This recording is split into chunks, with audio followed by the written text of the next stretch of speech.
ವಿವಾದಕ್ಕೆ ತೆರೆ ಬೀಳುತ್ತಾ ಪಾಕ್ ಸಂಧಾನ ಸಕ್ಸಸ್ ಆಗುತ್ತಾ? ಪಟ್ಟು ಸಡಿಲಿಸೋರು ಯಾರು? ಸಂಧಾನವೋ ಸಮರವೋ?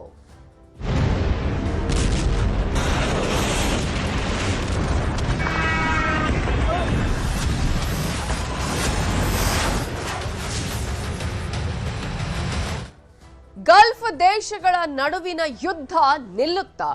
ಇಸ್ರೇಲ್, ಅಮೆರಿಕ, ಇರಾನ್ ನಡುವೆ ಸಂಧಾನ ಆಗತ್ತಾ? ಇಸ್ಲಾಮಾಬಾದ್ನಲ್ಲಿ ಇವತ್ತು ಮಹತ್ವದ ಸಂಧಾನ ಸಭೆ ನಡೆಯಲಿದೆ.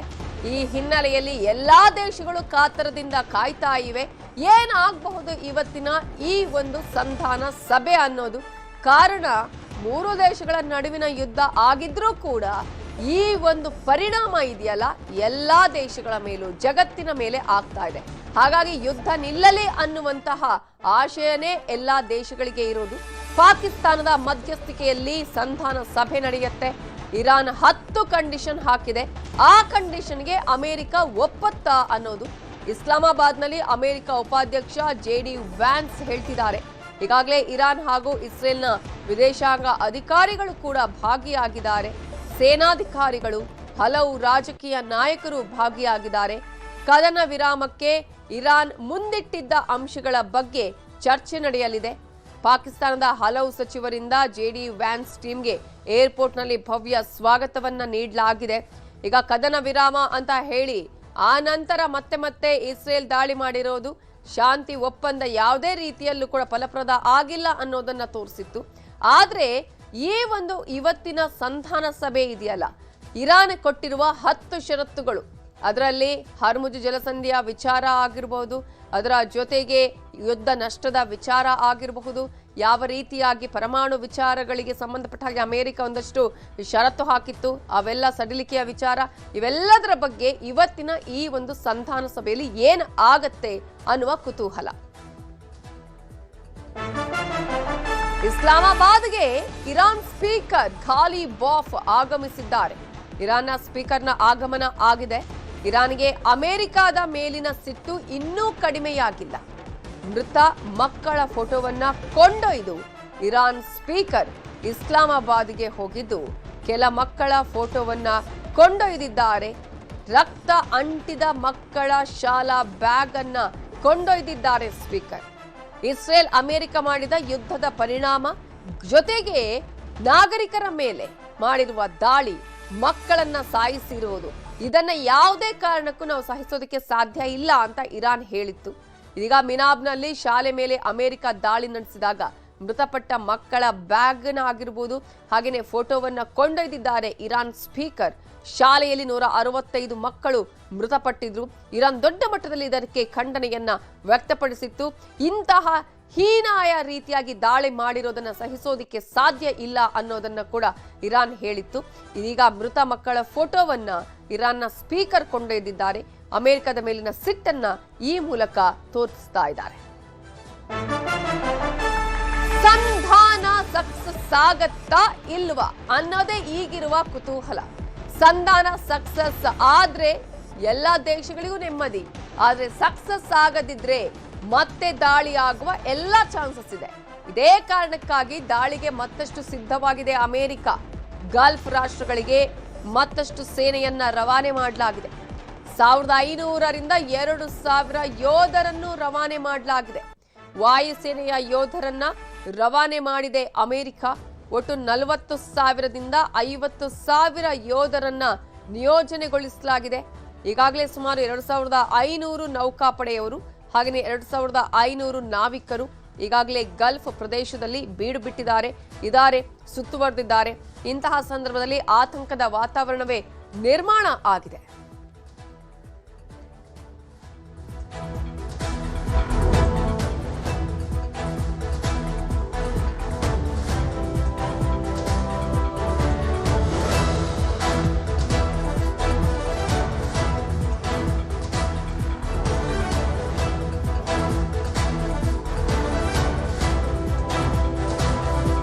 ಇದೇ ವಿಚಾರಕ್ಕೆ ಸಂಬಂಧಪಟ್ಟ ಹಾಗೆ ಇನ್ನಷ್ಟು ಡೀಟೇಲ್ಸ್ ಅನ್ನ ಕೊಡೋದಕ್ಕೆ ನ್ಯೂಸ್ ಎಡಿಟರ್ ಆಗಿರುವಂತಹ ರಮೇಶ್ ಈಗ ನ್ಯೂಸ್ ಡೆಸ್ಕ್ ಇಂದ ನೇರ ಸಂಪರ್ಕದಲ್ಲಿ ಜಾಯ್ನ್ ಆಗಿದ್ದಾರೆ. ರಮೇಶ್, ಈಗಾಗಲೇ ಕದನ ವಿರಾಮದ ಮಾತುಕತೆ ಆ ಸಂದರ್ಭದಲ್ಲೇ 2 ಗಂಟೆಯೊಳಗೆ ಇಸ್ರೇಲ್ ಮತ್ತೆ ಇರಾನ್ಗೆ ದಾಳಿ ಮಾಡಿದ್ದನ್ನ ನೋಡಿದ್ವಿ, ಅಮೆರಿಕ ಮತ್ತೆ ದಾಳಿ ಮಾಡಿದ್ದನ್ನ ನೋಡಿದ್ವಿ.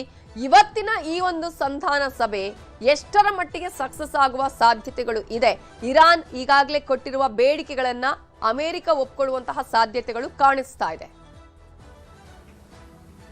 ನವಿತಾ, ಏನು 8ನೇ ತಾರೀಕು ಸೀಸ್ ಫೈರ್ ಕದನ ವಿರಾಮ ಆಗಿರ್ತಕ್ಕಂಥದ್ದು. 15 ದಿನ ಟೈಮ್ ಇದೆ ತಾತ್ಕಾಲಿಕ ಕದನ ವಿರಾಮಕ್ಕೆ. 15 ದಿನಗಳ ಒಳಗಡೆ ಇರಾನ್ ಏನು ಕಂಡೀಷನ್ ಆಗಿತ್ತು ಆ ಕಂಡೀಷನ್ಗಳಿಗೆ ಅಮೆರಿಕ ಮತ್ತು ಇಸ್ರೇಲ್ ಒಪ್ಪಿದರೆ ಯುದ್ಧವನ್ನು ಸಂಪೂರ್ಣವಾಗಿ ನಿಲ್ಲಿಸೋಣ ಅಂತಕ್ಕಂಥದ್ದು ಪ್ರಾಥಮಿಕವಾಗಿ ಚರ್ಚೆ ಆಗಿರ್ತಕ್ಕಂಥ. ಅದ್ರ ಬೇಸ್ ಮೇಲೆ ಇವತ್ತು ಏನು ಪಾಕಿಸ್ತಾನ ಮಧ್ಯಸ್ಥಿಕೆ ವಹಿಸಿತ್ತು. ಹೀಗಾಗಿ ಇಸ್ಲಾಮಾಬಾದ್ಗೆ ಅಲ್ಲಿ ಅಮೆರಿಕದ ಉಪಾಧ್ಯಕ್ಷ JD ವ್ಯಾನ್ಸ್ ಇದ್ದಾರೆ. JD ವ್ಯಾನ್ಸ್ ಒಂದು ನಿಯೋಗ ಬಂದಿದೆ, ಒಂದು 50ರಿಂದ 60 ಜನ ಒಂದು ಸ್ಪೆಷಲ್ ಫ್ಲೈಟಲ್ಲಿ ಬಂದಿದ್ದಾರೆ. ಮತ್ತು ಇಸ್ರೇಲಿಂದ ಕೂಡ ಒಂದು ನಿಯೋಗ ಬಂದಿದೆ. ಹಾಗೆ ಇಲ್ಲಿ ಪ್ರಮುಖವಾಗಿ ಗಮನಿಸಬೇಕಾದ್ದು ಯುದ್ಧದಿಂದ ಆಗಿರ್ತಕ್ಕಂಥ ನಷ್ಟ ಮತ್ತು ಅಮೆರಿಕದ ಏನು ಯುದ್ಧ ನೀತಿ ಇತ್ತು ಅದನ್ನು ಖಂಡಿಸಿದ್ದಾರೆ. ಏನು ಇರಾನ್ ಸ್ಪೀಕರ್ನ ಆಗಲೇ ನೀವು ಕೂಡ ತೋರಿಸ್ತಾ ಇದ್ವಿ ಏನು ಮಕ್ಕಳು ಈ ಮಿಲನ್ ಶಾಲೆಯಲ್ಲಿ ಏನು ದಾಳಿ ಮಾಡಿತ್ತು ಅಮೆರಿಕ, ಅಲ್ಲಿ ಸುಮಾರು 165 ಮಕ್ಕಳು ಬಲಿಯಾಗಿದ್ರು ಅಮೆರಿಕ ದಾಳಿ ಮಾಡಿರ್ತಕ್ಕಂಥ ಸಂದರ್ಭದಲ್ಲಿ. ಆ ರಕ್ತಸಿಕ್ತ ಶಾಲಾ ಬ್ಯಾಗ್ಗಳನ್ನು ಮತ್ತು ಯಾರ್ಯಾರು ಮೃತಪಟ್ಟಿದ್ರು ಆ ಮಕ್ಕಳ ಬ್ಯಾಗ್ಗಳನ್ನ ತಂದಿದ್ದಾರೆ. ಅಂದರೆ ಅಮೆರಿಕದ ಯುದ್ಧ ನೀತಿ ಎಷ್ಟೊಂದು ಕ್ರೂರವಾಗಿತ್ತು. ಒಂದು ಶಾಲೆಗೆ ಬಾಂಬ್ ಹಾಕಿ ಮಕ್ಕಳನ್ನ ಸಾಯಿಸುವಂತಹ ಮನೋಸ್ಥಿತಿ ಅವರಲ್ಲಿದೆ ಅಂತ ಆ ಲೆವೆಲ್ನ ಕ್ರೌರ್ಯ ಅವರಲ್ಲಿದೆ. ಹಾಗಾಗಿ ಇಂತಹ ಕ್ರೌರ್ಯವನ್ನು ಇಡೀ ಜಗತ್ತು ಖಂಡಿಸಬೇಕು ಅಂತಕ್ಕಂಥದ್ದು ಇರಾನ್ ಮಾತು. ಹೀಗಾಗಿ ಇವತ್ತಿನ ಪ್ರಮುಖ ಸಂಧಾನ ಸಭೆಯಲ್ಲಿ ಪ್ರಮುಖವಾಗಿ ಈ ಮಕ್ಕಳ ಶಾಲೆ ಮೇಲೆ ಏನು ದಾಳಿಯಾಗಿ ಮಕ್ಕಳನ್ನ ಕೊಂದಾಕಿದ್ರೆ ಅದು ಪ್ರಮುಖವಾಗಿ ಚರ್ಚೆ ಆಗುತ್ತೆ. ಅದಕ್ಕೆ ಸಾಕ್ಷಿ ಏನಂತೆ ಅವರು ಏನೋ ಬ್ಯಾಗ್ಗಳನ್ನ ತಂದಿದ್ದಾರೆ ಮತ್ತು ಮಕ್ಕಳು ಫೋಟೋಗಳನ್ನ ತಂದಿದ್ದಾರೆ ಇರಾನ್ ಸ್ಪೀಕರ್. ಹಾಗಾಗಿ ಇದು ಸಾಮಾನ್ಯವಾಗಿ ಒಂದೇ ದಿನಕ್ಕೆ ಸಂಧಾನ ಇವತ್ತೇ ಮುಗಿಯುತ್ತೆ ಅಥವಾ ಸಕ್ಸಸ್ ಆಗುತ್ತಾ ಫೇಲ್ಯೂರ್ ಆಗುತ್ತಾ ಅಂತ ಹೇಳೋಕ್ಕಾಗಲ್ಲ. ಪ್ರೈಮರಿಯಾಗಿ ಪಾಕಿಸ್ತಾನ ಮಧ್ಯಸ್ಥಿಕೆ ವಹಿಸಿರೋ ಕಾರಣ ಒಂದೊಂದೇ ದೇಶಗಳ ನಿಯೋಗವನ್ನು ಕರೆದು ಶಹಬಾಜ್ ಶರೀಫ್ ಮಾತಾಡುವಂಥ ಸಾಧ್ಯತೆ ಇದೆ, ಮಾತಾಡ್ತಿದ್ದಾರೆ ಅಂತಕ್ಕಂಥ ಮಾಹಿತಿ ಇದೆ. ಮೊದಲಿಗೆ ಪಾಕಿಸ್ತಾನವನ್ನು ಕರೆದು ಇರಾನ್ ಏನು 10 ಕಂಡೀಷನ್ಗಳನ್ನ ಹಾಕಿದೆ ಆ ಕಂಡೀಷನ್ಗಳ ಬಗ್ಗೆ ನಿಮ್ಮ ಒಪ್ಪಿಗೆ ಇದೆಯಾ ಏನು, ನೆಕ್ಸ್ಟ್ ಅಂದರೆ ಒಟ್ಟಿಗೆ ಕೂತಾಗ ಯಾವ ರೀತಿ ಚರ್ಚೆ ಆಗಬೇಕು ಅಂತಕ್ಕಂಥದ್ದು ನಡೆಯುತ್ತೆ. ಹಾಗೆ ಇಸ್ರೇಲ್ನ ನಿಯೋಗವನ್ನು ಕೂಡ ಇಂಡಿವಿಜುವಲ್ ಆಗಿ ಕೂರಿಸ್ಕೊಂಡು ಇರಾನ್ನ ಏನು 10 ಕಂಡೀಷನ್ಗಳಿದೆ ಅದ್ರ ಬಗ್ಗೆ ಕೂಡ ಚರ್ಚೆ ಆಗುತ್ತೆ. ಪ್ರಮುಖವಾಗಿ ಅವ್ರು ಹೇಳಿದ್ರು ಹರ್ಮುಜ್ ಮೇಲೆ ಇರಾನ್ದು ಏನು ಹಿಡಿತಾ ಇದೆ ಅದೇ ಇರುತ್ತೆ, ಬೇರೆ ಯಾರಿಗೂ ಬಿಟ್ಕೊಡಲ್ಲ ಅಂತ. ಈ ಕಂಡೀಷನ್ಗೇನು ಅಮೆರಿಕ ಒಪ್ಪಬೇಕು ಮತ್ತು ಇಸ್ರೇಲ್ ಒಪ್ಪಬೇಕು. ಮತ್ತು ಏನು ಆದಾಯ ಬರ್ತಾಯಿತ್ತು ಹಡಗುಗಳ ಮೇಲೆ ಏನು 18 ಕೋಟಿ ಟ್ಯಾಕ್ಸ್ ಹಾಕ್ತಿದ್ರು ಆ ಟ್ಯಾಕ್ಸನ್ನು ಅರ್ಧದಷ್ಟು ದುಡ್ಡನ್ನು ನಾವೇ ಇಟ್ಕೊಳ್ತೀವಿ, ಇನ್ನು ಅರ್ಧವನ್ನು ಒಮನ್ ದೇಶದ ಅಭಿವೃದ್ಧಿಗೆ ಬಳಸ್ತೀವಿ ಅಂತ ಹೇಳ್ತಾ ಇದ್ರು. ಹೀಗಾಗಿ ಆ ಕಂಡೀಷನ್ಗೆ ಒಪ್ಪುತ್ತಾ ಅಂತ ನೋಡಬೇಕು. ಮತ್ತು ಏನು ಯುರೇನಿಯಂ ಸಂಸ್ಕರಿಸಿದ ಯುರೇನಿಯಂ ಏನಿತ್ತು ಅದನ್ನು ಯಾವುದೇ ಕಾರಣಕ್ಕೂ ನಾವು ಸರೆಂಡರ್ ಮಾಡಲ್ಲ, ನಮ್ಮ ಬಳಿ ಇಟ್ಕೊಂತೀವಿ ಅಂತಕ್ಕಂಥದ್ದು ಇರಾನ್ ವಾದ ಇದೆ. ಆದರೆ ಇರಾನ್ ಬಳಿ ಯುರೇನಿಯಂ ಇದ್ದಿದ್ದೇ ಅದರಲ್ಲಿ ವಿಶ್ವಕ್ಕೆ ಜಗತ್ತಿಗೆ ಕಂಟಕ ಆಗುತ್ತೆ. ಒಂದು ರೀತಿ ಯುದ್ಧ ಏನಾದರೂ ನಡೆದರೆ ಸರ್ವನಾಶಕ್ಕೆ ಕಾರಣ ಆಗುತ್ತೆ. ಹಾಗಾಗಿ ಯುರೇನಿಯಂನ ಸರೆಂಡರ್ ಮಾಡಬೇಕು ಅಂತದ್ದು ಇಸ್ರೇಲು ಮತ್ತು ಅಮೆರಿಕದ ಒತ್ತಡ ಇದೆ. ಹಾಗಾಗಿ ಮತ್ತು ಪ್ರಮುಖವಾಗಿ ಏನು ಅಂದರೆ ಫ್ರಾಕ್ಸಿ ವಾರ್ನ ಏನು ಮಾಡ್ತಾ ಇತ್ತು ಉಗ್ರರನ್ನ ಬಳಸಿ ಇರಾನು, ಅದಕ್ಕೆ ಕಂಡೀಷನ್ ಆಗಿತ್ತು ಅಮೆರಿಕ. ನೀವು 3 ಹಮಾಸ್ ಉಗ್ರರು ಸೇರಿದಂತೆ ಹೌತಿ ಉಗ್ರರು ಏನಿದ್ದಾರೆ ಎಲ್ಲ ಉಗ್ರರಿಗೂ ನೀವು ಫಂಡಿಂಗ್ ಮಾಡೋದನ್ನು ನಿಲ್ಲಿಸಬೇಕು ಅಂತ ಕಂಡೀಷನ್ ಹಾಕಿದೆ. ಈ ವಿಚಾರದಲ್ಲಿ ಇರಾನು ಬಹುತೇಕ ಒಪ್ಪುವಂಥ ಸಾಧ್ಯತೆ ಕಡಿಮೆ. ಯಾಕೆಂದರೆ ಇರಾನ್ಗೆ ಯಾವುದೇ ದೇಶಗಳು ಅಟ್ಯಾಕ್ ಮಾಡಿದಂಥ ಸಂದರ್ಭದಲ್ಲಿ ಹೌತಿ ಉಗ್ರರನ್ನು ಅಥವಾ ಬೇರೆ ಹಮಾಸ್ ಉಗ್ರರನ್ನು ಹಿಜ್ಬುಲ್ಲಾ ಉಗ್ರರನ್ನು ಬಿಟ್ಬಿಟ್ಟು ಅದೊಂದು ರೀತಿಯ ಕೆಣಕುವಂಥ ಪ್ರಯತ್ನ ಮಾಡುತ್ತೆ. ಮತ್ತು ಇದು ಪದೇ ಕಿರಿಕಿರಿ ಮಾಡುವಂಥ ಪ್ರಯತ್ನ ಮೊದಲಿಂದನೇ ಇದೆ ಇರಾನ್ದು. ಹಾಗಾಗಿ ಈ ಕಂಡೀಷನ್ಗೂ ಕೂಡ ಇರಾನ್ ಒಪ್ಪುವಂಥ ಸಾಧ್ಯತೆ ತುಂಬ ಕಡಿಮೆ ಇದೆ. ಬಹುಮುಖ್ಯವಾಗಿ ಇಲ್ಲಿ ಅಮೆರಿಕ ಮೇಜರಾಗಿ ಕಂಡೀಷನ್ಸ್ ಹಾಕಿದ್ದು ಏನು ನಾವು ಇಡೀ ಪ್ರಪಂಚದಲ್ಲಿ ಶಾಂತಿ ನೆಲೆಸಬೇಕು, ಉಗ್ರವಾದವನ್ನು ಸರ್ವನಾಶ ಮಾಡ್ತೀವಿ ಅಂತಕ್ಕಂಥದ್ದು ಹೇಳಿದರು. ಈ ವಿಚಾರದಲ್ಲಿ ಒಂದಿಷ್ಟು ಇರಾನ್ ಒಪ್ಪುವಂಥ ಸಾಧ್ಯತೆ ಕಡಿಮೆ ಇದೆ. ಸುಮಾರು 10 ಕಂಡೀಷನ್ಗಳಲ್ಲಿ ಇರಾನ್ ಎಷ್ಟು ಕಂಡೀಷನ್ಗಳಿಗೆ ಒಪ್ಪುತ್ತೆ ಅನ್ನೋದು ತುಂಬ ಪ್ರಮುಖ ಘಟ್ಟವಾಗಿದೆ. ಹಾಗಾಗಿ 1-to-1 ಸಭೆ ಆದಮೇಲೆ ಮೋಸ್ಟ್ಲಿ ಎಲ್ಲ ದೇಶಗಳನ್ನ ಒಟ್ಟಿಗೆ ಕೂರಿಸಿ ಮಾತಾಡುವಂತಹ ಸಾಧ್ಯತೆ ಇದೆ ನವಿತಾ. ಮೋಸ್ಟ್ಲಿ ಇವತ್ತು ಒಂದೇ ದಿನದಲ್ಲಿ ಈ ಸಂಧಾನದ ಮಾತುಕತೆ ಮುಗಿಯಲ್ಲ ಅನಿಸುತ್ತೆ. ಮೋಸ್ಟ್ಲಿ ನಾಳೆನೂ ಕಂಟಿ ಆಗೋಂಥ ಚಾನ್ಸಸ್ ಇರುತ್ತೆ. ಒಟ್ಟು 15 ದಿನಗಳ ಒಳಗಡೆ ಇದು ಶಾಂತಿ ಸಂಧಾನ ಸಭೆ ಸಕ್ಸಸ್ ಆಗುತ್ತವಾ ಅಥವಾ ಕಂಟಿನ್ಯೂ ಆಗುತ್ತಾ ಅನ್ನೋದು ನೋಡಬೇಕು. ಒಂದು ವೇಳೆ ಏನಾದರೂ ಇರಾನ್ ತನ್ನ ಇರಾನ್ನ ಕಂಡೀಷನ್ಗಳಿಗೆ ಅಮೆರಿಕ ಒಪ್ಪದೇ ಇದ್ದಲ್ಲಿ ಒಂದಿಷ್ಟು ಯುದ್ಧ ಆಗುವಂಥ ಚಾನ್ಸಸ್ ಇದೆ. ಆಲ್ರೆಡಿ ಮೊದಲೇ 40,000 ರಿಂದ 50,000 ಗಲ್ಫ್ ರಾಷ್ಟ್ರಗಳಲ್ಲಿ ಅಮೆರಿಕನ್ ಮಿಲಿಟರಿ ಫೋರ್ಸ್ ಇತ್ತು. ಇವತ್ತು ಅಡಿಷ್ನಲ್ ಆಗಿ ಏನು ಏರ್ಫೋರ್ಸ್ನ 1,500 ರಿಂದ 2,000 ಸೈನಿಕರನ್ನ ಅಮೆರಿಕ ಏರ್ಫೋರ್ಸಿಂದ ಕಳಿಸಿರ್ತಕ್ಕಂಥದ್ದು. ಮಾತುಕತೆಯಲ್ಲಿ ಏನಾದರೂ ಹೆಚ್ಚು ಕಡಿಮೆ ಆಗಿ ಜಗಳ ಏನಾದರೂ ಆಗಿ ಇಲ್ಲ ನಾವು ಸಂಧಾನಕ್ಕೆ ಒಪ್ಪದೇ ಇಲ್ಲ ಅಂದರೆ ಈ ಕದನ ವಿರಾಮ ಮತ್ತೆ ಬ್ರೇಕ್ ಆಗುತ್ತೆ, ಮತ್ತೆ ಯುದ್ಧ ಆಗುವಂಥ ಸಾಧ್ಯತೆನೂ ಕೂಡ ತಳ್ಳಿ ಹಾಕುವಂತಿಲ್ಲ ನವಿತಾ. Thank you. ದಾವಣಗೆರೆಯಲ್ಲಿ ಬಣ ರಾಜಕೀಯ ಮುಗಿತಾ ಇಲ್ಲ. ಸಮರ್ಥ್ ವಿರುದ್ಧ ಸಚಿವ ಜಮೀರ್ ಕೆಲಸ ಮಾಡಿದ್ರ? ಹೆಸರಿಗಷ್ಟೇ ದಾವಣಗೆರೆಯಲ್ಲಿ ಜಮೀರ್ ಪ್ರಚಾರ ಮಾಡಿದ್ರ? ಯಾಕಂದ್ರೆ ಹೋಗಿದ್ದೆ ಕೊನೆಯ ದಿನ, ಅಂದ್ರೆ 5ನೇ ತಾರೀಕು ಹೋಗಿರೋದು ಜಮೀರ್ ಅಹಮದ್ ಅವರು. ಸಾಕಷ್ಟು ರೀತಿಯಾದಂತಹ ಗೊಂದಲ ಇತ್ತು. ಜಮೀರ್ ಹೋಗ್ತಾರಾ ಇಲ್ವಾ ಅನ್ನುವಂತಹ ಪ್ರಶ್ನೆಗಳಿತ್ತು. ಸಿದ್ದರಾಮಯ್ಯ ಅವರು ಕೂಡ ಸೂಚನೆ ಕೊಟ್ಟಿದ್ರು ಜಮೀರ್ ಅಹಮದ್ ಅವರಿಗೆ, ಬಂದು ನೀವು ಇಲ್ಲಿ ಪ್ರಚಾರ ಮಾಡಬೇಕು ಅಂತ ಹೇಳಿ. ಕೇರಳದಲ್ಲಿ ಪ್ರಚಾರ ಮಾಡ್ತಿದ್ದಾರೆ, ಹಾಗಾಗಿ ಇವರು ಬರ್ತಾ ಇಲ್ಲ ಅಂತ ಹೇಳಿದ್ರು. ಆದ್ರೆ ಮಲ್ಲಿಕಾರ್ಜುನ್ ಅವರು ಕೊಟ್ಟಂತಹ ಸ್ಟೇಟ್ಮೆಂಟ್ಗೆ ದೊಡ್ಡ ಮಟ್ಟದ ಆಕ್ರೋಶ ವ್ಯಕ್ತ ಆಗಿದ್ದು ಮಾತ್ರ ಅಲ್ಲ, ಅಲ್ಪಸಂಖ್ಯಾತರಿಗೆ ಟಿಕೆಟ್ ಕೊಡದೆ ಇರೋದು ದೊಡ್ಡ ಮಟ್ಟದಲ್ಲಿ ಪೆಟ್ಟನ್ನ ಕೂಡ ದಾವಣಗೆರೆಯಲ್ಲಿ ನೀಡಿದೆ ಅಂತ ಹೇಳಲಾಗ್ತಾ ಇದ್ದು, ಸಮರ್ಥಪರ ಚಲಾವಣೆ ಆಗಿಲ್ವ ಮುಸ್ಲಿಂ ಮತಗಳು? ಜಮೀರ್ ನಡೆ ಎಸ್ಡಿಪಿಐ ಅಭ್ಯರ್ಥಿಗೆ ಸಹಾಯ ಆಯ್ತಾ? ಮುಸ್ಲಿಂ ಅಭ್ಯರ್ಥಿಗೆ ಜಮೀರ್ ಅಂಡ್ ಟೀಮ್ ಸಹಾಯ ಮಾಡ್ತಾ ಅನ್ನುವಂತಹ ಪ್ರಶ್ನೆ ಇದೆ. ಹೋಗಿದ್ದು ಮಾತ್ರ, ಅದೇ ಸಹಾಯ ಆಗಿದ್ದು ಎಸ್ಡಿಪಿಐ ಅಭ್ಯರ್ಥಿಗ ಅನ್ನುವಂತಹ ಅಲ್ಲಿ ರೀತಿಯಲ್ಲಿ ಬೆಳವಣಿಗೆಗಳು ಕೂಡ ಅಲ್ಲಿ ಆಗಿದೆ. ಜಮೀರ್ ಅಹಮದ್ ಮೇಲೆ ಪಕ್ಷದಲ್ಲೇ ಇದೀಗ ಅಸಮಾಧಾನ ವ್ಯಕ್ತ ಆಗಿದೆ. ಶಾಸಕ ರಿಜ್ವಾನ್ ಅರ್ಷದ್ ಆಗಿರ್ಬೋದು, ಎಂಎಲ್ಸಿ ಸಲೀಂ ಅಹಮದ್ ಅವರು ದೂರನ್ನ ನೀಡಿದ್ದಾರೆ ಅಂತ ಹೇಳಲಾಗ್ತಾ ಇದ್ದು, ಹೈಕಮಾಂಡ್ಗೆ ಸುರ್ಜೇವಾಲಾ ಅವರು ಫೈನಲ್ ರಿಪೋರ್ಟ್ ಅನ್ನ ರೆಡಿ ಮಾಡಿದ್ದಾರೆ. ಹೈಕಮಾಂಡ್ಗೆ ಸಲ್ಲಿಸೋದಕ್ಕೆ ಏನೆಲ್ಲ ಬೆಳವಣಿಗೆಗಳು ಆಯಿತು ದಾವಣಗೆರೆ ದಕ್ಷಿಣ ವಿಧಾನಸಭಾ ಕ್ಷೇತ್ರದಲ್ಲಿ, ಯಾವ ರೀತಿಯಾಗಿ ಇಲ್ಲಿ ಒಂದು ವೇಳೆ ಸೋತ್ರು ಗೆದ್ರು, ಒಂದು ವೇಳೆ ಕಡಿಮೆ ಅಂತರದಲ್ಲಿ ಗೆದ್ರೂ ಕೂಡ ಅಲ್ಲಿ ಅದಕ್ಕೆ ಕಾರಣ ಹೇಳಿದ್ರೆ ಜಮೀರ್ ಅನ್ನೋದನ್ನೇ ಹೇಳುವಂತಹ ಒಂದು ರಿಪೋರ್ಟ್ ಕೂಡ ರೆಡಿ ಆಗಿದೆ. ಹೈಕಮಾಂಡ್ಗೆ ಸಲ್ಲಿಸುವಂತಹ ಒಂದು ರಿಪೋರ್ಟ್ ಅನ್ನ ರೆಡಿ ಮಾಡಿಕೊಳ್ಳಲಾಗಿದೆ.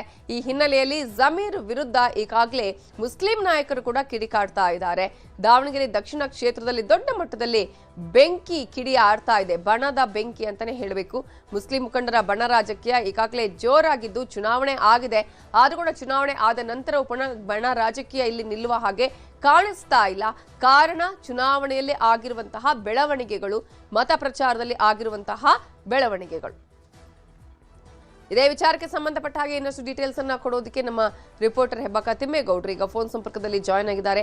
ತಿಮ್ಮೇಗೌಡ್ರೆ, ಈಗಾಗಲೇ ಚುನಾವಣೆಯ ಸಂದರ್ಭದಲ್ಲಿ ಆದಂತಹ ಗೊಂದಲಗಳು, ಅಸಮಾಧಾನಗಳು, ಆ ನಂತರ ಕೊನೆ ಕ್ಷಣದಲ್ಲಿ ಜಮೀರ್ ಅವರ ಎಂಟ್ರಿ, ಆದ್ರೂ ಕೂಡ ಮತ ಪ್ರಚಾರವನ್ನ ಮಾಡದೆ ಕೇವಲ ರ್ಯಾಲಿ ಮಾಡಿರೋದು, ಇವೆಲ್ಲವೂ ಕೂಡ ವೋಟ್ ಅನ್ನ ಗಿಟ್ಟಿಸಿಕೊಳ್ಳುವಲ್ಲಿ ಸಕ್ಸಸ್ ಆಗ್ಲಿಲ್ವಾ? ಜೊತೆಗೆ ಎಸ್ಡಿಪಿಐ ಅಭ್ಯರ್ಥಿಗೆ ಸಹಾಯ ಆಯ್ತಾ ಜಮೀರ್ ಅವರ ನಡೆ ಅನ್ನೋದು ಒಂದ್ ಕಡೆ ಆದ್ರೆ, ಯಾವ ರೀತಿಯಾಗಿ ಇದೀಗ ಜಮೀರ್ ಅವರ ವಿರುದ್ಧ ರಿಪೋರ್ಟ್ ರೆಡಿ ಆಗಿದೆ? ಯಾವ ರೀತಿಯಾಗಿ ಅಂದ್ರೆ, ಕ್ಷೇತ್ರಕ್ಕೆ ಬರ್ದೇ ಇರೋದು ಅಂದ್ರೆ ಸುಮಾರು ಬಾರಿ ಮನವಿ ಮಾಡ್ಕೊಂಡು ಕೂಡ ಕೇರಳದಲ್ಲೇ ಉಳ್ಕೊಂಡಿರುವಂತದ್ದು, ಕೇರಳ ಚುನಾವಣಾ ಪ್ರಚಾರದಲ್ಲೇ ಉಳ್ಕೊಂಡಿರುವಂತದ್ದು. ಮತ್ತೊಂದ್ ಕಡೆಯಾಗಿ ಕೊನೆ ಹಂತದಲ್ಲಿ ಬಂದು ಕೇವಲ ಪತ್ರಿಕಾಗೋಷ್ಠಿ, ಸುದ್ದಿಗೋಷ್ಠಿಗಷ್ಟೇ ತಮ್ಮ ಪ್ರಚಾರವನ್ನ ಸೀಮಿತ ಮಾಡಿ ಬಾಗಲಕೋಟೆಯತ್ತ ತೆರಳಿರುವಂತದ್ದು. ಸೊ ಹೀಗಾಗಿ ಇದು ಪ್ರಮುಖವಾದಂತ ಒಂದು ಕಾರಣವಾದ್ರೆ, ಮತ್ತೊಂದ್ ಕಡೆಯಾಗಿ ಇನ್ನ ಮುಸ್ಲಿಂ ಅಭ್ಯರ್ಥಿಯಾಗಿರ್ತಕ್ಕಂಥ ಎಸ್ಡಿಪಿಐ ಅಭ್ಯರ್ಥಿಗೆ ಅಂದ್ರೆ ಎಸ್ಡಿಪಿಐ ಪಕ್ಷದ ಅಭ್ಯರ್ಥಿಗೆ ಬೆಂಬಲಿಸಿದ್ದಾರೆ ಅನ್ನುವಂತ ಒಂದು ಆರೋಪ. ಮತ್ತೊಂದ್ ಕಡೆಯಾಗಿ ಆಂತರಿಕವಾಗಿ ದಾವಣಗೆರೆ ದಕ್ಷಿಣ ವಿಧಾನಸಭಾ ಕ್ಷೇತ್ರದ ಮುಸ್ಲಿಂ ಮುಖಂಡರುಗಳಿಗೆ ಏನು ಸಮರ್ಥ ವಿರುದ್ಧವಾಗಿ ಮತ ಚಲಾವಣೆ ಮಾಡಿ ಅನ್ನುವಂತ ಒಂದು ಸಂದೇಶವನ್ನ ರವಾನೆ ಮಾಡಿದ್ದಾರೆ ಅನ್ನುವಂತ ಒಂದು ನಿಟ್ಟಲ್ಲಿ, ಎಸ್ಪೆಷಲಿ ವಿಧಾನ ಪರಿಷತ್ ಸದಸ್ಯ ಅಬ್ದುಲ್ ಜಬ್ಬಾರ್ ಮತ್ತೆ ಸಿಎಂ ರಾಜಕೀಯ ಸಲಹೆಗಾರ ನಜೀರ್ ಅಹಮದ್ ಮುಖಾಂತರ ಒಂದು ಸಂದೇಶವನ್ನ ಕೊಡಿಸಿದ್ದಾರೆ ಅನ್ನುವಂಥದ್ದು. ಸೊ ಈ ಮೂಲಕವಾಗಿ ಅವರು ಅಡ್ಡ ಮತದಾನ ಎಲ್ಲೋ ಒಂದ್ ಕಡೆಯಾಗಿ ಸಮರ್ಥ ಸೋಲಿಗೆ ಒಂದು ಷಡ್ಯಂತ್ರವನ್ನ ಮಾಡಿದ್ದಾರೆ ಅನ್ನುವಂತ ಒಂದು ನಿಟ್ಟಲ್ಲಿ ಒಂದು ರಿಪೋರ್ಟ್ ಕಾರ್ಡ್ ಅನ್ನ ರಿಲೀಸ್ ಮಾಡ್ಕೊಂಡಿದ್ದಾರೆ ಅನ್ನುವಂಥದ್ದು. ಈ ಸಂಬಂಧವಾಗಿ ಕಾಂಗ್ರೆಸ್ನ ಅಲ್ಪಸಂಖ್ಯಾತ ಮುಖಂಡರುಗಳೇ ಒಂದ್ ರೀತಿ ಪರೋಕ್ಷವಾಗಿ ಅಸಮಾಧಾನವನ್ನ ವ್ಯಕ್ತಪಡಿಸಿರುವಂತದ್ದು. ವಿಧಾನ ಪರಿಷತ್ ಮುಖ್ಯ ಸಚೇತಕ ಸಲೀಂ ಅಹಮದ್ ಮತ್ತೆ ಕಾಂಗ್ರೆಸ್ ಶಾಸಕ ರಿಜ್ವಾನ್ ಅರ್ಷದ್ ಅವರು, ಇವರಿಬ್ರು ಕೂಡ ನಿನ್ನೆ ಸುದ್ದಿಗೋಷ್ಠಿಯನ್ನ ನಡೆಸೋದ್ರ ಮುಖಾಂತರ ನಮ್ಮವರೇ ಸಮರ್ಥ ಸೋಲಿಗೆ ಷಡ್ಯಂತ್ರವನ್ನ ರೂಪಿಸಿದ್ದಾರೆ, ಇದು ಕೆಪಿಸಿಸಿ ಅಧ್ಯಕ್ಷರ ಗಮನಕ್ಕೂ ಕೂಡ ಬಂದಿದೆ ಅನ್ನುವಂತ ಒಂದು ಮಾತನ್ನ ಹೇಳಿರುವಂತದ್ದು. ಮತ್ತೊಂದ್ ಕಡೆಗೆ ರಿಜ್ವಾನ್ ಅರ್ಷದ್ ಮಾತನಾಡಿ ಏನು ಒಳಗಡೆ ಅಂದ್ರೆ ಸಭೆಯಲ್ಲಿ ಸಮರ್ಥ ಅವರು ಕ್ಯಾಂಡಿಡೇಟ್ ಆಗ್ಲಿ ಅನ್ನುವಂತ ನಿಟ್ಟಲ್ಲಿ ಅಂದ್ರೆ ಒಪ್ಕೊಂಡು ಬಂದು ಹೊರಗಡೆ ನಾವು ಒಪ್ಕೊಂಡಿಲ್ಲ ಅನ್ನುವಂತ ಒಂದು ಮಾತನ್ನ ಹೇಳೋದು ಎಷ್ಟು ಸರಿ ಅನ್ನುವಂತ ಒಂದು ಮಾತನ್ನ ಹೇಳೋದ್ರ ಮುಖಾಂತರ ಜಮೀರ್ ಅಹಮದ್ ವಿರುದ್ಧ ಪರೋಕ್ಷ ಅಸಮಾಧಾನವನ್ನು ಕೂಡ ವ್ಯಕ್ತಪಡಿಸಿದ್ರು. ಸೊ ಹೀಗಾಗಿ ಅಲ್ಪಸಂಖ್ಯಾತ ನಾಯಕರ ಒಂದು ಆರೋಪ, ಮತ್ತೊಂದ್ ಕಡೆಯಾಗಿ ದಾವಣಗೆರೆ ದಕ್ಷಿಣ ವಿಧಾನಸಭಾ ಕ್ಷೇತ್ರದಲ್ಲಿ ಆಂತರಿಕವಾಗಿ ಕಲೆ ಹಾಕಿರ್ತಕ್ಕಂತ ಒಂದು ಮಾಹಿತಿ, ಮತ್ತೊಂದ್ ಕಡೆಗೆ ಜಮೀರ್ ಅಹಮದ್ ಅವರು ಏನು ಪ್ರಚಾರದಿಂದ ಅಂತರವನ್ನ ಏನ್ ಕಾಯ್ಕೊಂಡ್ರು, ಈ ಒಂದು ವಿಚಾರ, ಈ ಮೂರು ವಿಚಾರಗಳನ್ನ ಇಟ್ಕೊಂಡು ಇದೀಗ ಜಮೀರ್ ಅಹಮದ್ ವಿರುದ್ಧ ಒಂದು ರಿಪೋರ್ಟ್ ಕಾರ್ಡ್ ಅನ್ನ ರೆಡಿ ಮಾಡ್ಕೊಂಡಿದ್ದಾರೆ ಅಂತ ಹೇಳಲಾಗ್ತದೆ. ಈ ಸಂಬಂಧವಾಗಿ ಏನಾದ್ರು ಫಲಿತಾಂಶದಲ್ಲಿ ಏರುಪೇರಾದ್ರೆ, ಸಮರ್ಥ ಏನಾದ್ರು ಹಿನ್ನಡೆ ಆದ್ರೆ ಒಂದ್ ರೀತಿ ನೇರವಾಗಿ ಎಐಸಿಸಿಗೆ ಒಂದ್ ರೀತಿ ದೂರನ್ನು ಕೂಡ ಕೊಡೋದಕ್ಕೆ ಇದೀಗ ದಾವಣಗೆರೆ ಕೆಲ ಮುಖಂಡರುಗಳು ಮತ್ತೆ ರಾಜ್ಯ ಕಾಂಗ್ರೆಸ್ನ ಅಲ್ಪಸಂಖ್ಯಾತ ಘಟಕದ ಕೆಲವೊಂದಷ್ಟು ಮಂದಿ ಮುಖಂಡರುಗಳು ಕೂಡ ಒಂದು ಸಿದ್ಧತೆಯನ್ನ ಮಾಡ್ಕೊಂಡಿದ್ದಾರೆ ಎನ್ನುವಂತ ಒಂದು ಮಾಹಿತಿ ಸದ್ಯಕ್ಕೆ ಲಭ್ಯ ಆಗಿರುವಂತದ್ದು. Namita Jain. Okay, thank you Hebbaka ತಿಮ್ಮೇಗೌಡ್ರೆ ಡೀಟೇಲ್ಸ್ಗೆ. ಬೈ ಎಲೆಕ್ಷನ್ ಬೆನ್ನಲ್ಲೇ ಸಂಪುಟ ಪುನಾರಚನೆಯ ಚರ್ಚೆ ಗರಿಗೆದರಿದೆ. ಏಪ್ರಿಲ್ 17ಕ್ಕೆ ದೆಹಲಿಗೆ ಸಿಎಂ ಮತ್ತು ಡಿಸಿಎಂ ಹೋಗ್ತಾರೆ. ಅಲ್ಲಿ ಹೈಕಮಾಂಡ್ ನಾಯಕರನ್ನ ಭೇಟಿಯಾಗ್ತಾರೆ. ಸಿಎಂ ಡಿಸಿಎಂ ಭೇಟಿಗೂ ಮುನ್ನವೇ ಶಾಸಕರೇ ಒಂದು ನಿರ್ಧಾರ ಮಾಡಿದ್ದಾರೆ. ಶಾಸಕರು ಪರೇಡ್ ಅನ್ನ ಮಾಡೋದಕ್ಕೆ ಈ ಸಲ ಏನೇ ಆಗ್ಲಿ ಸಂಪುಟ ಪುನಾರಚನೆ ಆಗ್ಲೇಬೇಕು ಅನ್ನೋದು ಶಾಸಕರುಗಳ ಒತ್ತಾಯ ಮತ್ತು ಬೇಡಿಕೆ. ಜೊತೆಗೆ ಹಿರಿಯ ಶಾಸಕರುಗಳು ಕೂಡ ಕಾಯ್ತಾ ಇದ್ದಾರೆ. ಸಂಪುಟ ಪುನಾರಚನೆಗೆ ಒತ್ತಡ ಹೆಚ್ಚಾಗ್ತಾ ಇದೆ. ನಾಳೆ ದೆಹಲಿಗೆ ತೆರಳಲಿದ್ದಾರೆ 20ಕ್ಕೂ ಹೆಚ್ಚು ಶಾಸಕರು. ಮೊನ್ನೆಯಷ್ಟೇ ಒಂದು ಖಾಸಗಿ ಹೋಟೆಲ್ನಲ್ಲಿ ಮೀಟಿಂಗ್ ಅನ್ನ ಮಾಡಿ ಆ ನಂತರ ಈ ಒಂದು ನಿರ್ಧಾರವನ್ನು ಕೈಗೊಂಡಿದ್ದಾರೆ. ಹಿರಿಯ ಶಾಸಕರುಗಳಿಗೆ ಈ ಸಲ ಸಚಿವ ಸ್ಥಾನ ಸಿಕ್ಕರೆ ಅದಕ್ಕೆ ಯಾವುದೇ ರೀತಿಯಾದಂತಹ ಭಿನ್ನಮತ ಇರಬಾರ್ದು, ಎಲ್ಲರೂ ಒಗ್ಗಟ್ಟನ್ನು ಪ್ರದರ್ಶನ ಮಾಡಬೇಕು, ಜೊತೆಗೆ ನಾವೇ ಪರೇಡ್ ಮಾಡಬೇಕು ಅನ್ನುವಂಥದ್ದು. ಈ ಹಿನ್ನೆಲೆಯಲ್ಲಿ ಈಗ ನಾಳೆ ದೆಹಲಿಗೆ ತೆರಳಲಿದ್ದಾರೆ 20ಕ್ಕೂ ಹೆಚ್ಚು ಶಾಸಕರು. ಅಶೋಕ್ ಪಟ್ಟಣ್, ಟಿ.ಬಿ. ಜಯಚಂದ್ರ ನೇತೃತ್ವದಲ್ಲಿ ಪ್ರಯಾಣವನ್ನ ಬೆಳೆಸಲಿದ್ದಾರೆ. ರಾಹುಲ್ ಖರ್ಗೆ, ಕೆ.ಸಿ. ವೇಣುಗೋಪಾಲ್ ಭೇಟಿಗೆ ಶಾಸಕರು ಸರ್ಕಸ್ ಅನ್ನ ಮಾಡ್ತಿದ್ದಾರೆ. ಸಚಿವ ಸ್ಥಾನ ಕೊಡಬೇಕು ಅಂತ ಹಿರಿಯ ಶಾಸಕರು ಒತ್ತಾಯ ಮಾಡ್ತಾ ಇದ್ದು, ಇನ್ನು ಉಳಿದಿದ್ದು ಕೇವಲ 2 ವರ್ಷ. ಆ 2 ವರ್ಷದಕ್ಕೆ ನಮಗೆ ಸಚಿವ ಸ್ಥಾನ ಕೊಡಲೇಬೇಕು, ಅವಕಾಶವನ್ನ ಮಾಡಿಕೊಡಬೇಕು ಅನ್ನುವ ಮನವಿಯನ್ನ ಸಲ್ಲಿಸಲಿದ್ದಾರೆ. ಈ ಸಂಬಂಧ ಕಾಂಗ್ರೆಸ್ನ ಹಿರಿಯ ಶಾಸಕ ಟಿ.ಬಿ. ಜಯಚಂದ್ರ ಮಾತಾಡಿದ್ದಾರೆ. ಅವರನ್ನ ನಮ್ಮ ರಿಪೋರ್ಟರ್ ತಿಮ್ಮೇಗೌಡ ಮಾತನಾಡಿಸಿದ್ದಾರೆ. ಉಪಚುನಾವಣೆ ಮುಗಿಯುತ್ತಿದ್ದಂತೆ ಕಾಂಗ್ರೆಸ್ನಲ್ಲಿ ಒಂದಷ್ಟು ಆಂತರಿಕ ರಾಜಕೀಯ ಬೆಳವಣಿಗೆಗಳು ಗರಿಗೆದರಿರುವಂಥದ್ದು. ಅದರಂತೆ ಸಚಿವ ಸಂಪುಟ ಪುನರಚನೆಗೆ ಒತ್ತಾಯಿಸಿ ಮಾಜಿ ಸಚಿವ ಟಿ.ಬಿ. ಜಯಚಂದ್ರ ಮತ್ತು ಅಶೋಕ್ ಪಟ್ಟಣ್ ನೇತೃತ್ವದಲ್ಲಿ ಸುಮಾರು 40ಕ್ಕೂ ಹೆಚ್ಚು ಮಂದಿ ಹಿರಿಯ ಶಾಸಕರುಗಳು ನವದೆಹಲಿ ಪ್ರವಾಸವನ್ನು ಕೈಗೊಂಡಿದ್ದಾರೆ. ಬನ್ನಿ, ಈ ಸಂಬಂಧವಾಗಿ ನಮ್ಮ ಜೊತೆ ಮಾತನಾಡೋದಕ್ಕೆ ಖುದ್ದು ಜಯಚಂದ್ರ ಅವರು ಇದ್ದಾರೆ, ಮಾತನಾಡಿಸ್ತೀನಿ. ಸರ್, ನಾಳೆ ಹೈಕಮಾಂಡ್ ಭೇಟಿ ಮಾಡೋದಕ್ಕೆ ತೆರಳ್ತಾ ಇದ್ದೀರಾ ಅಂತ ಮಾಹಿತಿ ಸರ್. ಏನು ಉದ್ದೇಶ? ಅದೇ ಈಗಾಗಲೇ ಈಗಿನ ಸರ್ಕಾರದಲ್ಲಿ 3 ವರ್ಷಗಳ ಅವಧಿಯನ್ನು ಪೂರೈಸುವಂಥ ಸಂದರ್ಭದಲ್ಲಿ ಸ್ವಾಭಾವಿಕವಾಗಿ ಪುನರ್ರಚನೆ ಆಗ್ತದೆ, ಬದಲಾವಣೆಗಳಾಗ್ತದೆ ಅಂತಕ್ಕಂಥದ್ದು ಅದೆಲ್ಲದೂ ಆಂತರಿಕವಾಗಿ ಗೊತ್ತಿರ್ತಕ್ಕಂಥ ವಿಚಾರಗಳನ್ನೇ. ಹಾಗಾಗಿ ಸ್ವಲ್ಪ ಹಿರಿಯ ಶಾಸಕರೆಲ್ಲರೂ ಕೂಡ ಸ್ವಲ್ಪ ಅನುಭವಿಸಿರ್ತಕ್ಕಂಥವ್ರು ನಾವು ಹೋಗಿ ಅದನ್ನು ವರಿಷ್ಠರ ಭೇಟಿ ಮಾಡಿ ನಮಗೆ ಮನವಿಯನ್ನು ಕೊಡಬೇಕು ಅಂತಕ್ಕಂಥದ್ರ ಬಗ್ಗೆ ಪೂರ್ವಭಾವಿಯಾಗಿ ನಾವು ಕೂತು ಚರ್ಚೆ ಮಾಡಿ ಇವತ್ತು ನಾವು ವರಿಷ್ಠರು ನೋಡೋಕ್ಕೆ ಹೋಗ್ತಾ ಇದ್ದೀವಿ. ಇದನ್ನು ಸರ್, ಈಗ ಸಂಪುಟ ಪುನರಚನೆಗೆ ನಾಯಕತ್ವ ಬಿಕ್ಕಟ್ಟು ಎಲ್ಲೊಂದು ಕಡೆಗೆ ಅಡ್ಡಿ ಆಗ್ತಾ ಇದೆ ಅಂತ, ಈ ನಿಟ್ಟಿನಲ್ಲಿ ಯಾವ ರೀತಿಯಾಗಿ ವರಿಷ್ಠರಿಗೆ ಮನವರಿಕೆ ಮಾಡಿಕೊಡ್ತೀರಾ? ನಾಯಕತ್ವದ ಬಿಕ್ಕಟ್ಟಿನ ಪ್ರಶ್ನೆ ಇಲ್ಲ. ನಾವೆಲ್ಲರೂ ಕೂಡ ಆಡಳಿತವನ್ನು ಕೊಡಬೇಕಾದಾಗ ಮುಖ್ಯಮಂತ್ರಿಗಳು, ಉಪಮುಖ್ಯಮಂತ್ರಿಗಳು, ಮಂತ್ರಿಮಂಡಲ ಎಲ್ಲ ಶಾಸಕರು ಕೂಡ ನಾವು ಒಂದೇ ಆಗಿದ್ದೇವೆ. ಯಾವ ವ್ಯತ್ಯಾಸವೂ ಕೂಡ ಇಲ್ಲ. ಆ ಪ್ರಶ್ನೆ ಉದ್ಭವಿಸೋದಿಲ್ಲ. ಅದೇ ನಮ್ಮಲ್ಲಿರ್ತಕ್ಕಂಥ ಒಗ್ಗಟ್ಟಿನ ಪ್ರಶ್ನೆ. ಹಾಗಾದರೆ ನಾಯಕತ್ವ ಬದಲಾವಣೆ ಅಪ್ರಸ್ತುತ ಅಂತನಾ ಸರ್? ಅದು ಅವ್ರಿಗೆ 4 ಗೋಡೆಗೆ ಮಧ್ಯದಲ್ಲಿ ಇರ್ತಕ್ಕಂಥ ವಿಚಾರ ವಿನಃ ಅದು ಶಾಸಕರ ಮುಂದೆ ಇರ್ತಕ್ಕಂಥ ವಿಚಾರ ಅಲ್ಲ. ಸರ್, ಈಗ ತಮಗೆ ಸಚಿವ ಸ್ಥಾನ ಕೊಡಬೇಕು ಅನ್ನುವಂಥ ನಿಟ್ಟಲ್ಲಿ ತಮ್ಮ ಸಮುದಾಯಕ್ಕೆ ಅನ್ಯಾಯ ಆಗಿದೆ ಅಂತ ಕುಂಚಡಿಗರ ಸಂಘದ ಆರೋಪ ಮಾಡ್ತಾ ಇತ್ತು. ಈಗ ಈ ರೀತಿಯಾದ ಆಧಾರದ ಮೇಲೆ ಕೇಳ್ತೀರಾ ಅಥವಾ ಕ್ಯಾಶ್ ಕಾರ್ಡ್ ಪ್ಲೇ ಮಾಡ್ತೀರಾ ಅಂತ? ನೋಡಿ, ಅವ್ರು ಏನು ಕೇಳ್ತಾರೆ ನೋಡೋಣ. ನೀವು ಬರೀ ಹೇಳಿದ ಪ್ರಕಾರ ಕುಂಚಟಿಗ ಒಕ್ಕಲಿಗಾಗಿ ಕೇಳ್ತೀವಿ. ಅಲ್ಲಿ ಏನು ಬರ್ತದೆ, ಏನು ಕೇಳ್ತಾರೆ, ಏನು ಮಾಡ್ತಾರೆ ಅಂತಕ್ಕಂಥದ್ರ ಬಗ್ಗೆ ನಾವು ಮಾಡ್ತೇವೆ. ಯಾವ ಚರ್ಚೆನಲ್ಲಿ ಯಾವುದೆಲ್ಲ ವಿಚಾರಗಳು ಬರ್ತದೆ ಅಂತಕ್ಕಂಥದ್ದು ನಮಗೆ ಗೊತ್ತಿಲ್ಲ. ನಮ್ಮ ಒಟ್ಟಾರೆ ಮನವಿ ಏನಂತಂದರೆ, ಸರಿ 3 ವರ್ಷ ಆಗಿದೆ ಅವಧಿ, ರೀಶಫಲ್ ಮಾಡಿ ಪುನಃ ಸಚಿವ ಸಂಪುಟವನ್ನು ಪುನರ್ರಚಿಸಿ ಅಂತಕ್ಕಂಥ ಒತ್ತಾಯ ಮುಖ್ಯವಾಗಿರ್ತಕ್ಕಂಥ. ಕೊನೆಯದಾಗಿ ಸರ್, ಈಗ 38 ಮತ್ತು 40 ಮಂದಿ ಶಾಸಕರು ಏನಿದ್ದಾರೆ, ಹಿರಿಯ ಶಾಸಕರು ಎಲ್ಲರೂ ಒಗ್ಗಟ್ಟಾಗಿದ್ದಾರೆ ಸರ್. ಯಾರಿಗೆ ಕೊಟ್ಟರು ಕೂಡ ಒಮ್ಮತ ಇದೆಯಾ ಅಂತ? ಖಂಡಿತ ಒಮ್ಮತ ಇದೆ. ನಮ್ಮೆಲ್ಲರ ದೃಷ್ಟಿ 2028 ಚುನಾವಣೆ. ಸೊ ಇದಿಷ್ಟು ಮಾಜಿ ಸಚಿವ ಟಿ.ಬಿ. ಜಯಚಂದ್ರ ಅವರ ಸ್ಪಷ್ಟ ನುಡಿಗಳು. ಕ್ಯಾಮರಾಮನ್ ಗುರುಶೇಖರ್ ಜೊತೆ ಹೆಬ್ಬಾಕ ತಿಮ್ಮೇಗೌಡ, ನ್ಯೂಸ್ 18 ಕನ್ನಡ. ಧಾರವಾಡದಲ್ಲಿ ಕಾಂಗ್ರೆಸ್ ಮುಖಂಡನ ಹತ್ಯೆ ಪ್ರಕರಣಕ್ಕೆ ಸಂಬಂಧಪಟ್ಟ ಹಾಗೆ ಹುಬ್ಬಳ್ಳಿಯ ಕಿಮ್ಸ್ ಆಸ್ಪತ್ರೆಯಲ್ಲಿ ಫೈರೋಜ್ ಮೃತದೇಹ ಇದೆ. ಕುಟುಂಬಸ್ಥರ ಜೊತೆಗೆ ಕಮಿಷನರ್ ಶಶಿಕುಮಾರ್ ಚರ್ಚೆಯನ್ನ ಮಾಡಿದ್ದಾರೆ. ನಿನ್ನೆ ರಾತ್ರಿ ನಡೆದಂತಹ ಧಾರವಾಡದ ಕಾಂಗ್ರೆಸ್ ಮುಖಂಡನ ಹತ್ಯೆ ಪ್ರಕರಣಕ್ಕೆ ಸಂಬಂಧಪಟ್ಟ ಹಾಗೆ ಫೈರೋಜ್ ಮೃತದೇಹ ಇನ್ನೂ ಆಸ್ಪತ್ರೆಯಲ್ಲಿದ್ದು ಕುಟುಂಬಸ್ಥರ ಜೊತೆಗೆ ಶಶಿಕುಮಾರ್ ಅವರು ಮಾತನಾಡಿದ್ದಾರೆ. 4 ಅನುಮಾನಾಸ್ಪದ ವ್ಯಕ್ತಿಗಳನ್ನ ವಶಕ್ಕೆ ಪಡೆದಿದ್ದೇವೆ. ಆರೋಪಿಗಳು ಫೈರೋಜ್ನ ಹಳೆಯ ಸ್ನೇಹಿತರು ಎನ್ನಲಾಗ್ತಿದೆ ಅಂತ ಹೇಳಿ ಪೊಲೀಸ್ ಕಮಿಷನರ್ ಶಶಿಕುಮಾರ್ ಹೇಳಿಕೆಯನ್ನ ಕೊಟ್ಟಿದ್ದಾರೆ. ಈಗಾಗಲೇ 4 ಮನೆಗೆ ನುಗ್ಗಿ ಭೀಕರವಾಗಿ ಹತ್ಯೆ ಮಾಡಿದ್ದು. ಈ ಹಿನ್ನೆಲೆಯಲ್ಲಿ ಸಿಸಿಟಿವಿಯ ದೃಶ್ಯಾವಳಿಗಳು ಇತ್ತು. ಜೊತೆಗೆ 2 ಕೂಡ ಪೊಲೀಸರು ವಶಕ್ಕೆ ಪಡೆದಿದ್ರು. ಇದೀಗ 4 ವಶಕ್ಕೆ ಪಡೆದಿದ್ದಾರೆ ಅನ್ನೋದನ್ನ ಹೇಳಿದ್ದಾರೆ. ಒಂದೇ ಪಕ್ಷದಲ್ಲಿ ಇದ್ದವರ ಮಧ್ಯೆನೇ ಇತ್ತೀಚೆಗೆ ವೈಮನಸ್ಸುಂಟಾಗಿತ್ತು. ಸಿಸಿಟಿವಿ ಇರೋದ್ರಿಂದ ಆರೋಪಿಗಳ ಪತ್ತೆ ಕಷ್ಟ ಅಲ್ಲ, ವಿಶೇಷ ತಂಡ ರಚಿಸಿ ತನಿಖೆಯನ್ನು ನಡೆಸ್ತಾ ಇದ್ದೇವೆ ಅಂತ ಕಮಿಷನರ್ ಆಗಿರುವಂತಹ ಶಶಿಕುಮಾರ್ ಅವರು ಹೇಳಿದ್ದಾರೆ. ಅವರು ಕುಟುಂಬಸ್ಥರ ಜೊತೆಗೆ ಮಾತನಾಡಿದ್ದಾರೆ. ಹೇಗೆ ತನಿಖೆ ಆಗ್ತಾ ಇದೆ ಅನ್ನೋದರ ಬಗ್ಗೆ ಕೂಡ ಅವರಿಗೆ ಮಾಹಿತಿಯನ್ನ ಕೊಟ್ಟಿದ್ದಾರೆ.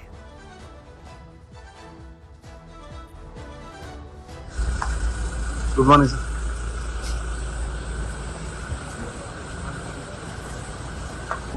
ಇದನ್ನು ಮರ್ಡರ್ ಬ್ಯಾಡ್ ನಮ್ಗೆ 9:30 ಇಂದ 10 ಗಂಟೆ ನಡುವಿನ ಸಮಯದಲ್ಲಿ ಫೈರೋಜ್ ಪಠಾಣ್ ಅಂತ ಒಬ್ಬ 2 ವರ್ಷದ ಯುವಕನಿಗೆ 3-4 ಜನ ಬಂದಂಥವ್ರು ಅವ್ರ ಮನೆ ಹತ್ರ ಅಸಾಲ್ಟ್ ಮಾಡಿದ್ದಾರೆ. ನಂತರ ಅವನ ಮನೆಗೆ ಒಳಗಡೆ ಹೋದಂಥ ಸಂದರ್ಭದಲ್ಲಿ ಮತ್ತೆ ಚೇಸ್ ಮಾಡಿ ಅವನ್ನ ಅಸಾಲ್ಟ್ ಮಾಡಿದ್ದಾರೆ.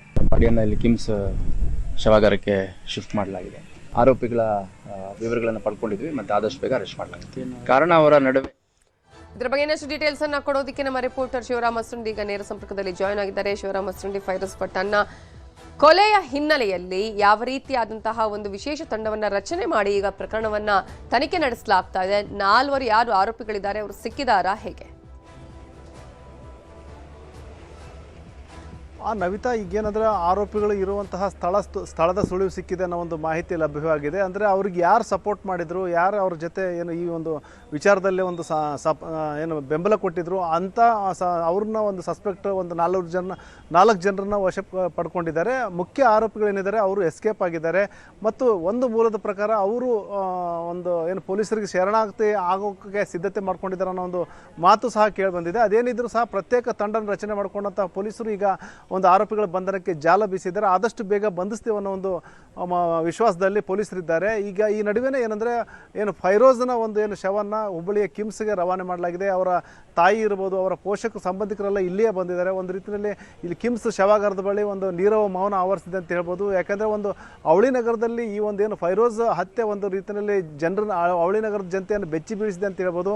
ಏನು ಅದು ಒಂದೇ ಪಕ್ಷದವರು ಮತ್ತು ಅದು ಏನು ಸ್ನೇಹಿತರಾಗಿದ್ದಂಥವರು ಈ ರೀತಿ ಒಂದು ಏಕಾಏಕಿ ಒಂದು ದಾಳಿ ಮಾಡಿ ಒಂದು ಹತ್ಯೆ ಮಾಡಿರೋದು ಮತ್ತು ಪರಿಪರಿಯಾಗಿ ಬೇಡಿಕೊಂಡ್ರು ಸಹ ಏನು ಆ ಒಂದು ಬಿಡದೇನೆ ಒಂದು ಮರ್ಡರ್ ಮಾಡಿ ಹೋಗಿರುವಂಥದ್ದು, ಆತನ ಮನೆಯಲ್ಲೇ ಏನು ಬರ್ಬರವಾಗಿ ಹತ್ಯೆಗೈದಿರೋದು ಯಾರಿಗೂ ಸಹ ಒಂದು ಅರಗಿಸ್ಕೊಳ್ಳಾರ್ದಂಥ ಸ್ಥಿತಿ ಇದೆ. ಹಾಗಾಗಿ ಈಗೇನಂದರೆ ಪೊಲೀಸರು ಸಹ ಏನಂದರೆ ಈಗೇನು CC ಕ್ಯಾಮ್ರಾದಲ್ಲಿ ಯಾರು ಅಲ್ಲಿ ಏನು ದೃಶ್ಯಗಳಲ್ಲಿ ಕಂಡು ಬಂದಿದ್ದಾರೆ ಅವರ ಬಂಧನಕ್ಕೆ ಈಗ ಜಾಲ ಬೀಸಿದ್ದಾರೆ. ಪೊಲೀಸ್ ಆಯುಕ್ತ N. ಶಶಿಕುಮಾರ್ ಅವರು ಸಹ ಕಿಮ್ಸ್ ಶವಾಗಾರಕ್ಕೆ ಭೇಟಿ ಕೊಟ್ಟು ಅವರ ಕುಟುಂಬಸ್ಥರಿಗೆ ಮಾಹಿತಿ ಪಡೆದುಕೊಳ್ಳುವಂಥ ಕೆಲಸ ಮಾಡಿದ್ದಾರೆ. ಆದಷ್ಟು ಬೇಗ ಆರೋಪಿಗಳನ್ನ ಬಂಧಿಸ್ತೀವಿ ಅನ್ನೋ ಒಂದು ವಿಶ್ವಾಸದಲ್ಲಿ ಪೊಲೀಸರಿದ್ದಾರೆ. Navita, okay, thank you Shivaram Asrundi. Haveri ಜಿಲ್ಲಾ ಪಂಚಾಯತ್ ಸಭೆಯಲ್ಲಿ ರುದ್ರಪ್ಪ ಲಮಾಣಿ ಕಣ್ಣೀರ್ ಹಾಕಿದ್ದಾರೆ. ಗುತ್ತಲ ತಾಂಡಾದ ಜನರ ಸಂಕಷ್ಟವನ್ನ ನೆನೆದು ರುದ್ರಪ್ಪ ಲಮಾಣಿ ಕಣ್ಣೀರ್ ಹಾಕಿದ್ದಾರೆ. ಜಿಲ್ಲಾ ಪಂಚಾಯತ್ ಸಭೆಯಲ್ಲಿ ರುದ್ರಪ್ಪ ಲಮಾಣಿ ಕಣ್ಣೀರ್ ಹಾಕಿದ್ದು ಮೀಸಲು ಅರಣ್ಯ ಹೆಸರಿನಲ್ಲಿ FIR ಹಾಕಿದ್ದಕ್ಕೆ ಬೇಸರವನ್ನ ವ್ಯಕ್ತಪಡಿಸಿದ್ದಾರೆ. ಗುತ್ತಲ ತಾಂಡ, ಕರೂರು ಸೇರಿ 22 ಗ್ರಾಮಗಳ ಜನ 3 ದಶಕಗಳಿಂದ ಮೀಸಲು ಅರಣ್ಯ ಪ್ರದೇಶದಲ್ಲಿ ವಾಸವಿದ್ದಾರೆ. ಆದರೆ ಮನೆಗಳನ್ನ ಖಾಲಿ ಮಾಡಿ ಅಂತ ಅರಣ್ಯ ಇಲಾಖೆ ನೋಟಿಸ್ ಕೊಟ್ಟಿದೆ. ಹೀಗಾಗಿ ಬಡವರು ಎಲ್ಲಿಗೆ ಹೋಗಬೇಕು ಅಂತ ರುದ್ರಪ್ಪ ಲಮಾಣಿ ಕಣ್ಣೀರ್ ಹಾಕಿದ್ದಾರೆ. ಕೇಂದ್ರ ಸಚಿವರು, ಸಂಸದರನ್ನ ಭೇಟಿ ಮಾಡಿದ್ರೂ ಕೂಡ ಯಾವುದೇ ಪರಿಹಾರ ಸಿಕ್ಕಲಿಲ್ಲ. ಹಕ್ಕುಪತ್ರ ಕೊಡೋದಕ್ಕೆ ಕೇಂದ್ರ ಸರ್ಕಾರದ ಮೇಲೆ ಒತ್ತಡ ಹಾಕುವಂತೆ ಆಗ್ರಹವನ್ನ ಮಾಡಿದ್ದಾರೆ. ಅವನು ಎಲ್ಲಿ ಶಿಫ್ಟ್ ಮಾಡಿ ಯಾವ ಊರಿಗೆ ಕಳಿಸ್ಬೇಕೀಗ? ಇದು ಜೀವಂತ ಸಮಸ್ಯೆಗಳು. ಇದನ್ನು ಕೇಂದ್ರ ಸರ್ಕಾರ ಕಣ್ಣು ತೆಗಿಬೇಕು. ಸುಪ್ರೀಂ ಕೋರ್ಟ್ನವರು AC ಒಳಗೆ ಕುಂತು ಆದೇಶ ಮಾಡ್ತಾರೆ. ಆದರೆ ಇಲ್ಲಿ ಜನರ ಪರಿಸ್ಥಿತಿ ಏನಿದೆ, ಅವ್ರಿಗೆ ಎಲ್ಲಿ ಕಳಿಸ್ತೀರಿ? ಅವ್ರಿಗೆ ರಿಹ್ಯಾಬಿಟೇಷನ್ ಮಾಡಬೇಕಲ್ಲ, ಬೇರೆ ಜಮೀನು ಕೊಡಬೇಕಲ್ಲ, ಎಲ್ಲಿಂದ ಕೊಡಬೇಕು ಅದನ್ನು ಅವ್ರು ಯೋಚನೆ ಮಾಡಬೇಕು. ಆದ್ದರಿಂದ ಈಗೇನೋ ಯೋಚನೆ ಮಾಡಿ SIT ಮಾಡಿದ್ದಾರೆ. ಅದಕ್ಕೆ ಪರ್ಯಾಯ ಜಮೀನು ಕೊಡ್ರಿ ಅಂತಾರೆ. ಎಲ್ಲಿಂದ ತರಬೇಕು ಪರ್ಯಾಯ ಜಮೀನು? ವಾಸವಾಗಿ ಇದ್ಕೊಂಡಿದ್ದನಿಗೆ ಪಾಪ ವಾಸವಾಗಿಲ್ಲ ಹಕ್ಕು, ಜೀವಿಸುವ ಹಕ್ಕು ಎಲ್ಲರಿಗೂ ಇದೆ. ಮತ್ತು ಅವ್ರಿಗೆ ಜೀವನನೂ ಮಾಡೋಕ್ಕೆ ನೀವು ಬಿಡೋದಿಲ್ಲ. FIR ಮಾಡ್ತೀರಿ, ಜೈಲಿಗೆ ಹಾಕ್ತೀರಿ ಅಂದರೆ ಮತ್ತು ಈ ದೇಶದ ಪ್ರಜಾಪ್ರಭುತ್ವ ವ್ಯವಸ್ಥೆಗೆ ಗತಿ ಏನು? ಇದು ಯಾಕೆ ಪ್ರಜಾಪ್ರಭುತ್ವ ಆಗಿರಬೇಕು ಅಂತ ನನ್ನ ವಾದ. ಅದರಿಂದ ನನಗೇನೋ ಒಂದು ಸ್ವಲ್ಪ ಇದು ಮನಸ್ಸಿಗೆ ನೋವಾಗಿದೆ. ಬಹಳ ವರ್ಷಗಳಿಂದ ಇದಕ್ಕೊಂದು ಪರ್ಯಾಯ ವ್ಯವಸ್ಥೆ ಆಗ್ತಾ ಇಲ್ಲ. ಕೇಂದ್ರ ಸರ್ಕಾರ ಕಣ್ ತೆಗಿತಾ ಇಲ್ಲ. ಇಲ್ಲಿ ಹೋದಂಥ MP ಗಳು ಕೇಳ್ತಾ ಇಲ್ಲ. ನಾ ಎಲ್ಲ MP ಗಳಿಗೂ ಭೇಟಿಯಾಗಿ ಪರ್ಸ್ನಲಿ CM ಅವ್ರಿಗೆ ಪತ್ರ ಬರೆದು ಸಾಕಷ್ಟು ಪ್ರಯತ್ನ ಮಾಡಿದ್ದಾರೆ. ಅಷ್ಟು ಮಾಡಿದಾಗೂ ನಿನ್ನೆ ನನ್ನ ಎದುರಿಗೆ ಯಾರ ಪ್ರಕರಣಗಳು ನನ್ನ ವ್ಯಾಪ್ತಿಯಲ್ಲಿ ನನ್ನ ಕ್ಷೇತ್ರದಲ್ಲಿ ನಡೆದಿದ್ದಾವೆ. ನನಗೆ